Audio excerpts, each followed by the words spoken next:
រោងចក្រកែច្នៃស្បែកសត្វមួយកន្លែងអាជ្ញាធរខេត្តព្រះសីហនុចុះផ្អាកដំណើរការផលិតកម្មរហូតដល់លែងមានការបំពុលបរិស្ថាន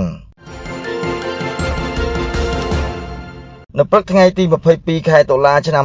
2025លោកឡុងលីម៉ង់អភិបាលរងនៃគណៈអភិបាលខេត្តព្រះសីហនុនិងលោកឆាយសត្រាព្រះរាជអាជ្ញារងនៃសាលាដំបងខេត្តព្រះសីហនុបានដឹកនាំក្រុមការងារចម្រុះដើម្បីចុះអនុវត្តលិខិតលេខ 4822/0625 បសជើងថ/អកពចុះថ្ងៃទី13ខែមិថុនាឆ្នាំ2025របស់ក្រសួងបរិស្ថាននិងលិខិតលេខ 447/25 សចនចុះថ្ងៃទី21ខែតុលាឆ្នាំ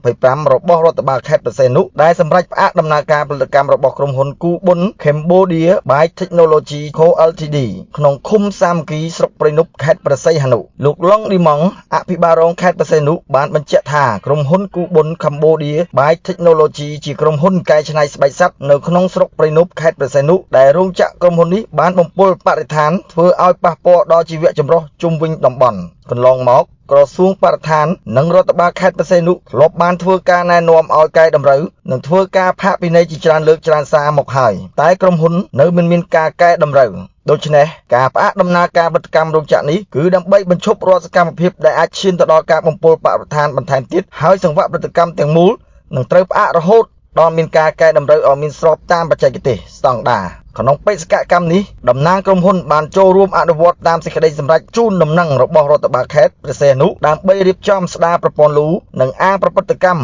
ឲ្យស្របទៅតាមបទដ្ឋានបច្ចេកទេសរបស់ក្រសួងបរិស្ថានមុននឹងស្នើសុំបើកដំណើរការផលិតកម្មឡើងវិញ